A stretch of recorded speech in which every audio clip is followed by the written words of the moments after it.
Oh, wow. I know what you're talking about with the pesto. Like that would be really good in the pesto. Yeah, it has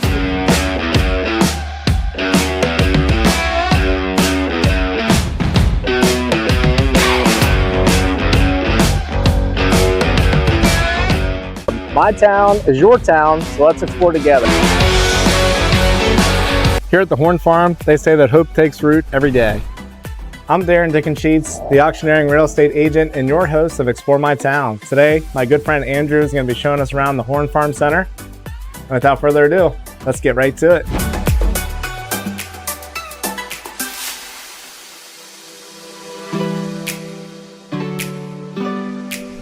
The Horn Farm Center, we are a nonprofit education center, and really we're focused on connecting people with the land. I like to describe our area here as a learning landscape where folks can learn skills that can help us grow our own food and just build more resilient, sustainable lifestyles.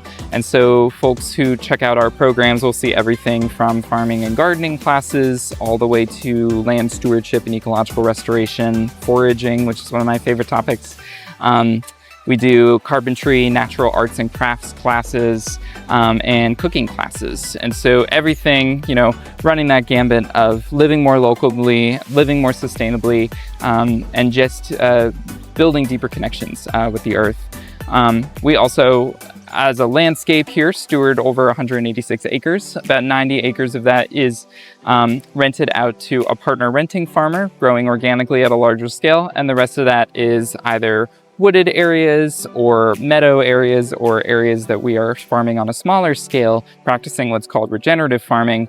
But all the areas that we're managing here, we're doing with ecological health in mind. So that's a little bit of an overview of what we do at the Horn Farm Center. The best way for people to get connected with us is by taking classes. We do have a volunteer program as well, and a couple of annual events that we do, including our plant sale, the first Saturday in May, and our Pawpaw Festival, the third Saturday in September. Which is really intriguing to me. So it's a native fruit, and it tastes a lot like a banana, like a mango, right? It's an incredibly interesting fruit, and I highly encourage people to check out the Pawpaw Festival. It's a great way to get to know the Horn Farm, and at the Pawpaw Festival, we do have pawpaws for sale that folks can try fresh. But yeah, like you were saying, it has an interestingly tropical taste, and it grows wild out in the Susquehanna Riverlands more broadly. I go foraging for it every year. That's incredible. Do you actually go foraging like down like the Susquehanna River? Oh yeah, like along. Yeah, really, it grows right down there. Yeah, it grows down there. It grows along the Susquehanna. We have some nearby preserves that are kind of like where the Mason-Dixon Trail runs through. There is a lot of pawpaw groves passing through these particular areas. It's a really plentiful fruit. It's also actually, even though it's a wild food, one that a lot of people are increasingly growing on their properties as just a tree to have around. It's notably pretty deer resistant. Obviously produces fresh, interesting, delicious fruit every fall. Kind of shaped like a mango, and like you were saying, banana and mango. Yeah, I see you have some trees planted up there on the hill. Yeah, we do. So we were a partner in, over the past several years. It, I think, ended in 2025. It was called the Keystone 10 Million Trees campaign through, I believe, the Chesapeake Bay Alliance. It was right around when I started here, so the details are a little bit fuzzy for me. That's all right. Keystone 10 Million Trees campaign was, as you would imagine, a campaign to plant 10 million trees along streams in Pennsylvania. And so we were really, actually all the trees that we got for those mini forest plantings were from Keystone 10 Million. And then, everything on the hillside up here as well. This particular planting obviously is larger acreage, so we can't do that kind of dense mini forest planting style that we've done. But essentially what we're trying to do is create a wildlife corridor along the top edge here, connecting our two main woodland areas on the farm. And a lot of the plants we planted up there too are actually edible plants for people and animals. Wow. And so over time, we're imagining that a lot of these spaces that the main goal is conservation and restoring forest health and these little patches of land. But at the same time, there's still areas that we as people can interact with. And not necessarily for harvesting a large amount of food, but for gleaning and teaching people about different edible plants. One of my main one of my big joys here at the farm is teaching. I mainly teach our foraging and ecology programs. And so every month I'm taking people out into the woodlands and into our field to learn about wild edible weeds and berries and fruits and seeds and nuts and things like that, roots. And so for me, it's exciting to be thinking about that element of being in relationship with the land whenever we're doing restoration work. Obviously, we're doing it for wildlife. We're doing it for to stop erosion, to build soil health. But I think, as people, part of restoration is restoring our actual relationship with the land and being collaborators with the land. And so, restoring things that we can eat is a good thing too. Absolutely. Yeah. Dates back to around the 1840s by one of the original families that worked and farmed here at the Horn Farm. And back in 2021, there was a big fire. A lot of people who are familiar with the Horn Farm just by driving by on Route 30 would likely be aware of that. That for the past few years, the roof was missing. Yeah, under construction. And it was under construction. But since that fire in 2021, we've worked really diligently to redesign the interior, to do a lot of green retrofitting. And so that includes the solar array, water catchment. There's going to be rain gardens once we get the grass in place.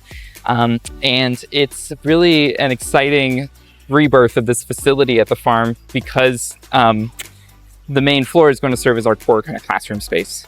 And so we're going to have a classroom in there that can accommodate about 30 people. And that's going to extend how much programming we can do. Wow, that's going to be huge. Yeah. That's going to be huge. Especially just having that option after the fire, we still have carried on all of our classes, but things like rain and snow made for challenges that this will help to resolve. We have an indoor alternative.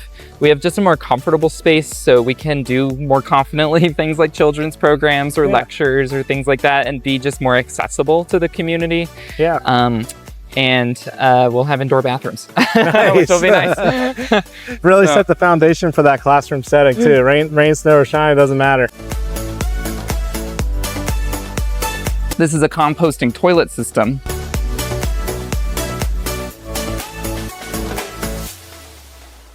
But it's a composting toilet.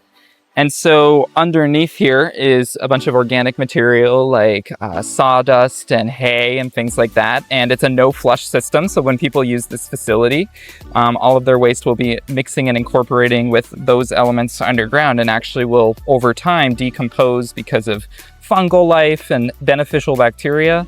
It will decompose into a usable fertilizer.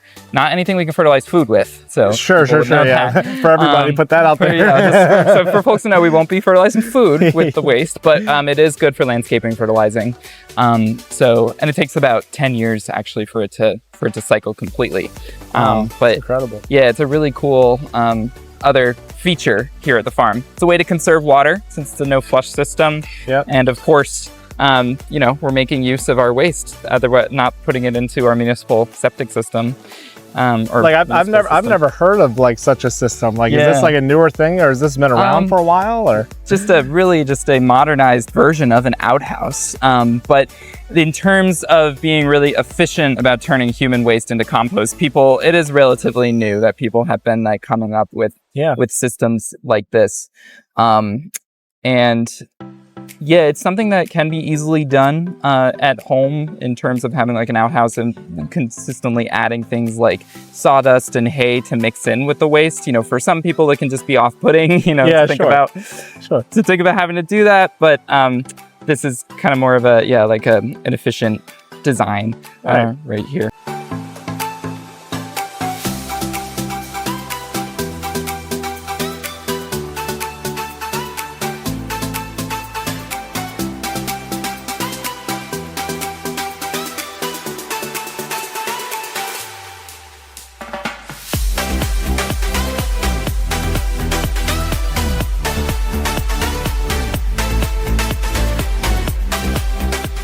Summer kitchen is the other name for it. Oh, no way. And it's a kitchen facility. It is a fully functional kitchen space in there that we use for cooking classes. Oh, no way. Yeah. Can we check that out? That is awesome. Take a look. So it's an original feature of the farmhouse. Historically, it would have been used as the main cooking quarters during the summer months because back in the 19th century, obviously you needed a live fire to do any sort of cooking or boiling of water or cleaning. So this space would have been used for that in the summer months so that there was no live fire in the farmhouse because it gets really hot. Then in the winter, cooking would return to the farmhouse because that's an ambient form of heat, and this would just be used as a storage space. But back in around 2015, between 2015 and 2018, a couple of volunteers raised some funds to actually restore this space. And like I said, it's now a functional classroom. That is incredible. I'm a sucker for these old summer houses. Oh, cool. When you knew what it was called, I thought that was exciting. Yeah. Because most people don't actually know what it is at all. Here, I'll turn the lights on. Absolutely. Wow, what a space. Nice a bit. But like I was saying, for us now, it is another arm of our programming. Typical classes we'll host in here include baking classes. So we've done sourdough baking, white bread, cookies and desserts. We'll do fermentation and food preservation classes in here. I've done a couple of sauerkraut making classes, vinegar making, kombucha making. Love kombucha. Yeah. Oh my goodness. And this right here in the hearth here is actually a functional squirrel tail oven. When we go outside, I'll show you what the outside of it looks like. But basically it is a historic form of oven. And it's called a squirrel's tail because of the shape of the dome. But my understanding, I've never operated it before. We have one instructor who knows how to operate it and has done baking classes where she bakes bread and cookies and things in there. But my understanding is that you simply set a fire in there, burn it down to just a smolder and embers, and that ambient heat helps to raise the temperature in the oven high enough that you can bake things like breads and cookies and all that sort of stuff. That is so cool. But yeah, so it's a feature we wanted to preserve for the sake of having those kind of historically focused classes. Yeah. And this is a cool thing for people to experience. You know, obviously not everyone has one of these things. No. So, but like, it's still cool to try something out of it. Oh my gosh, yeah. I think my my wife and daughters would be super excited to come try that sometime. Yeah. Extends my experience as a gardener because I don't see these as a chore. I see these as a resource that a volunteer that I didn't, plant intentionally, but that I can use to feed myself while I'm prepping my garden space and all that sort of stuff. So if this was my garden plot, I would be pulling this out as I prep this bed, but I would be keeping this aside and eating it. And a lot of these plants, for any gardener knows that it takes patience for your plant to produce what you want it to produce. But the weeds that come up in between are super vigorous and growing all the time. And so I'm able to feed myself throughout the year, even if I'm not technically growing enough food for that. What's coming up naturally is stuff I use as well. Got a little bit of onion grass in here too. That's always a common one that Yes, you see that a lot. pops up. So onion grass is a nice little just substitute for chives or just getting that allium onion taste in a meal. And yeah, it's springtime, it's definitely very common. If I was to pull one of these up with like a shovel or a trowel, I would have a little mini onion underneath. And this is actually just a wild cousin of our cultivated onions and leeks and alliums. A lot of people with wild plants kind of think of them completely separately from plants that we grow in our garden, but every plant that we grow in our garden has a wild cousin and a wild ancestor. And so this, for instance, this dead nettle is a member of the mint family, so it is related to our spearmints and culinary mints. Obviously, the onion grass is closely related to garlic and onions. Things like tomatoes that we grow in our gardens have wild cousins that grow out here on the landscape, both toxic and edible. But the line between foraging and gardening, I always like to tell people, is a little bit blurrier than I think our culture tells us. Yeah. Yeah. It's amazing to me, like how much I've seen this, and like I didn't realize the resource that it really was. Yeah. Like it blows my mind. Oh, sorry. No, it's all right. We are on a farm. Yeah, we are. I mean, it tastes just like onions. Yeah. I mean, it's got that nice, sharp, oniony taste. Try to get people out on the land moving and going into different habitats, but we could do a whole class just right here. I mean, look at what else is here. We have onion grass. We have, and what was this again? Excuse me. This is the purple dead nettle. It's named because of its resemblance to regular nettles or stinging nettle. It's not a nettle though. It's a member of the mint family, so the name is a bit of a misnomer. I got. I mean, we got violets over here. Again, too, these are all the plants in this plot that we would consider to be the quote-unquote weeds that weren't planted here intentionally. The violets are edible, the flowers and the leaves. Similar to the dead nettle, I use it more as a pot herb.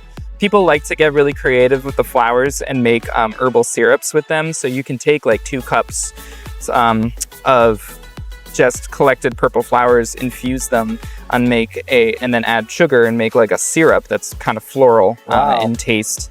So people will do that with the violets. Violets are another medicinal plant too, very nutritive. And then of course, dandelion. I just had dandelion tea this morning. Dandelion is one I'll typically harvest for the root in the late fall, early winter, and then another root harvest in the spring. And that root can be dried out and made into a tea. So once you dry out that root, chop it up fine. People will like blend it up. You can dry it in a low temperature oven or in a dehydrator. The root tea that you make is really good for digestion. It's really good for the health of the kidneys and the liver and the urinary tract. And it is kind of tastes like coffee. Yeah, I buy the Sunnywalds. I'm not too far from there. They have dandelion tea. We have it in our house. I've wanted to stop there. I've never actually stopped there before, but I've heard good things about it. Yeah, shout out to Sunnywalds. But yeah, it's a really great resource. And again, it's a plant I think we've been taught not to like it. You know, we've been taught to think of it as this sort of weed. As a nuisance. But it was not only brought over from Europe, but brought over intentionally from Europe by herbalists who knew about the values of this plant and used it for their health. And so I think it's a plant, worth reintroducing ourselves to.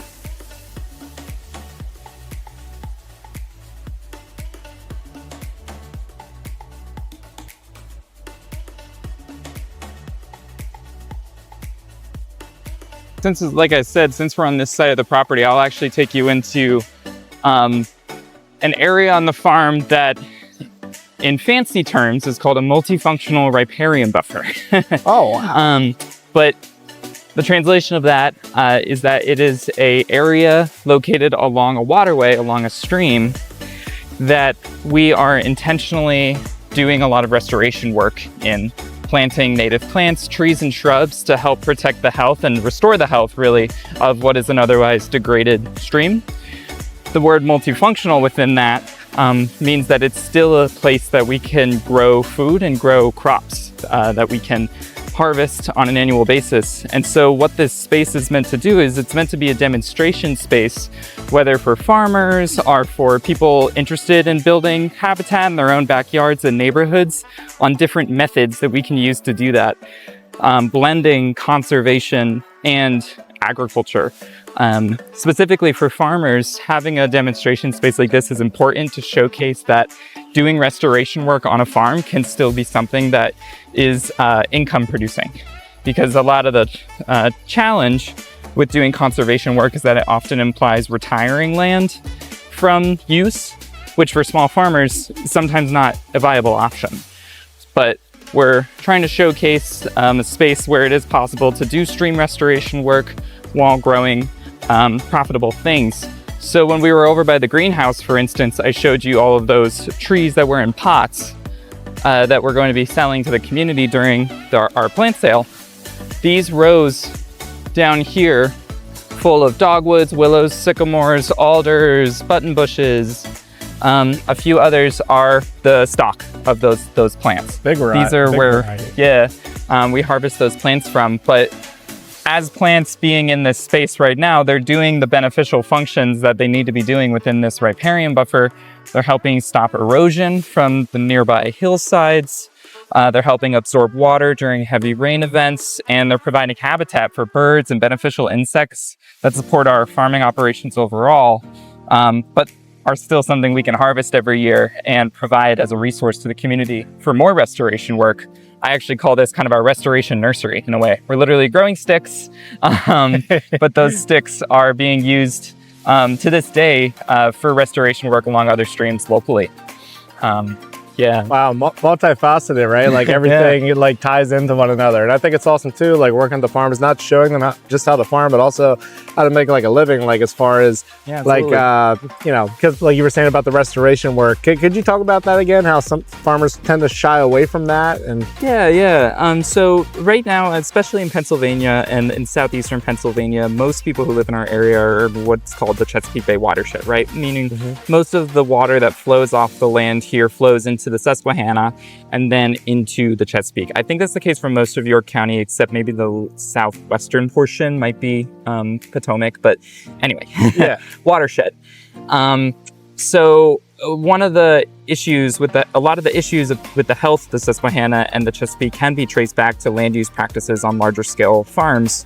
That includes fertilizer, getting into waterways and streams, and manure, causing an overabundance of nutrients in streams that can lead to environmental problems. Erosion is another big issue on farms. And so it's really important for farmers, and a lot of farmers are trying to buy into ways that they can do a little bit more land stewardship on farms. And one of the main ways they can do that is by helping keep areas where there are waterways on farms or where water moves, streams flowing through farms, etc., in a more wild state with more wild plants and long-living plants like perennials. A lot of the trouble comes if you have, say, livestock that are allowed to go all the way up to a stream edge, or if corn is growing all the way up to a stream edge. That's what causes a lot of these issues with stream health. But we find that when we have large trees and shrubs and other plants in place, that the health of those streams will improve over time, and ultimately the health of the watershed. And so, it's restoration farming that we're trying to showcase here, to show that you can do work like full-on conservation and just stop farming along a stream. But for many farmers, that's not the most viable option. And so things like live stakes, American hazelnuts are another plant we have growing over here, elderberry production.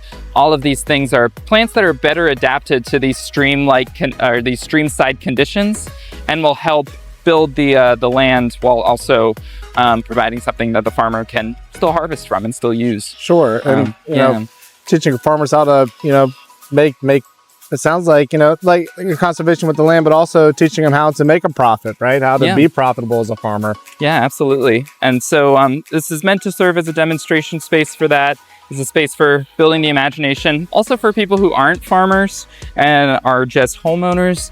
Plants that we often don't think of incorporating into our landscaping or along edges, especially if we are in a home that is along a stream.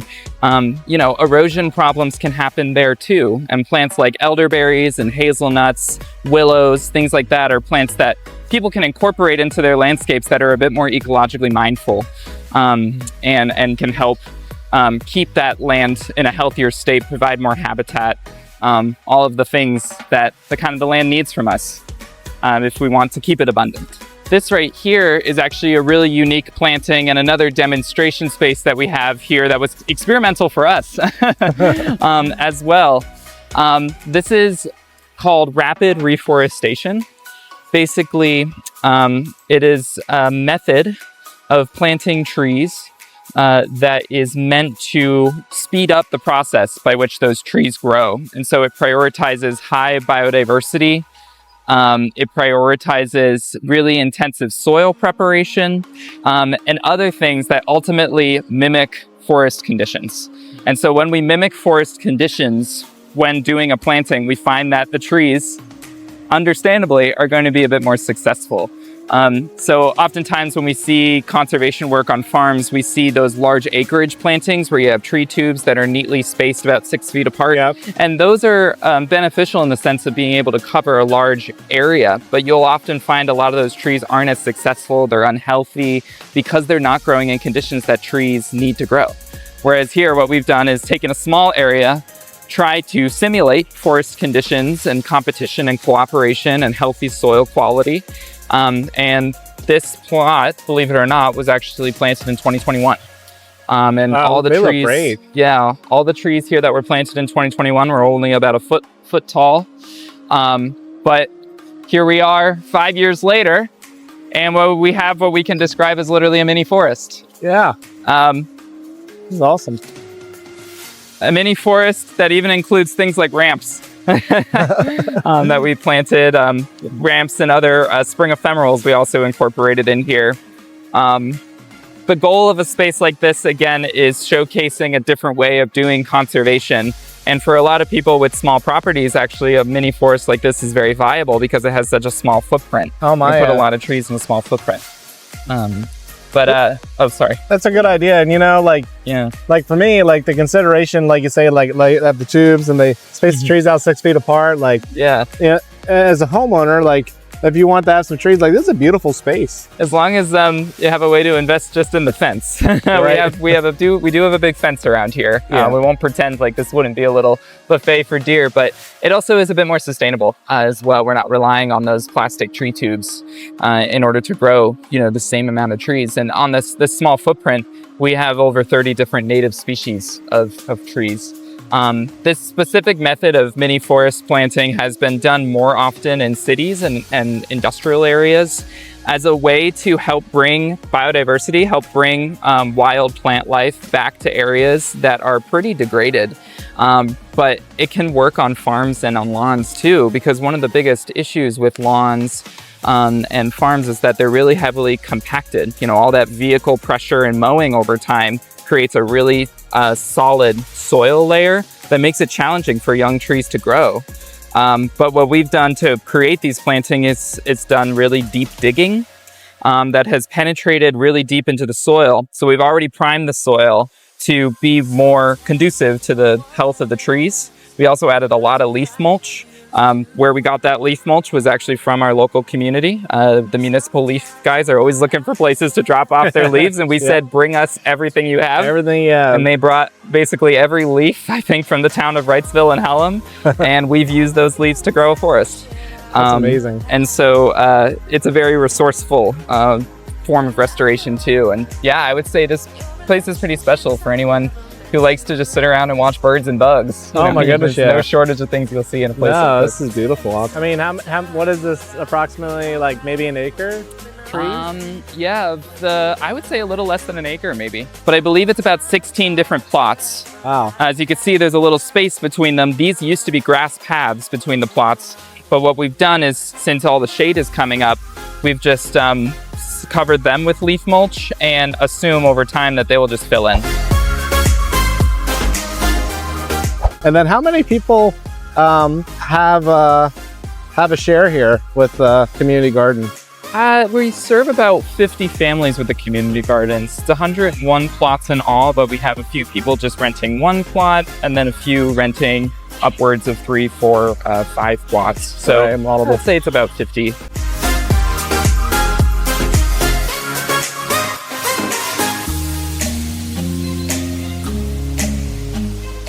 And it's nice too because they can also learn how to grow, plants and crops here. And yeah, it's nice to see like seasoned gardeners who are working and neighboring new gardeners, and so people will give tips, people will share tools. We also have, like at the little side building right there, a tool shed that people can pull from with wheelbarrows and shovels and things. People get water on site, so it's a pretty good accessible setup.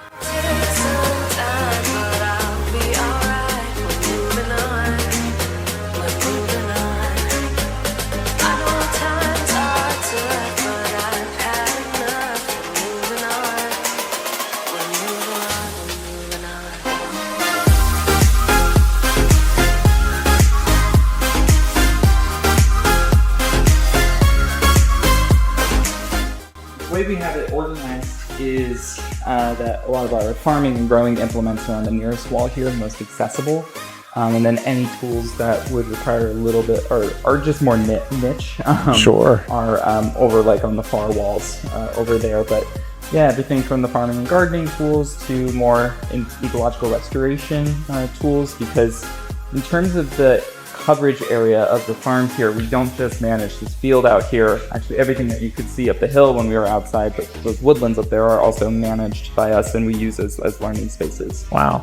So the farm actually covers quite a big footprint. It's technically 186 acres. Wow. But a big chunk of that, about 90 acres, is rented out to a neighboring farmer, the Flinchpaws, who grow kind of the regular corn, soy, annual rotation organically. And then the rest of it is either wooded areas or like our farming field out there where we're doing all of our classes and regenerative farming practices.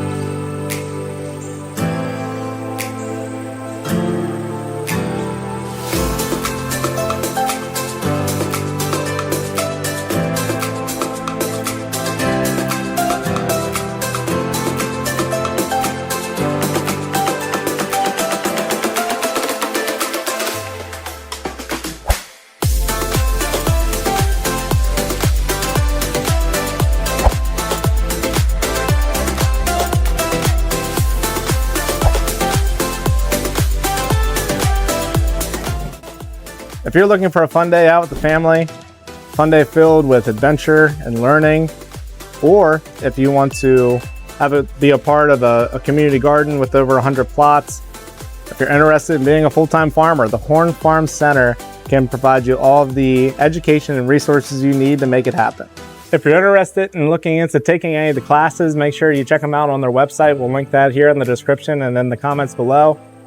Hope you guys have a wonderful day, and I will see you on the next video. Take care. Explore my town, Hanover, PA. Support the heartbeat of our everyday.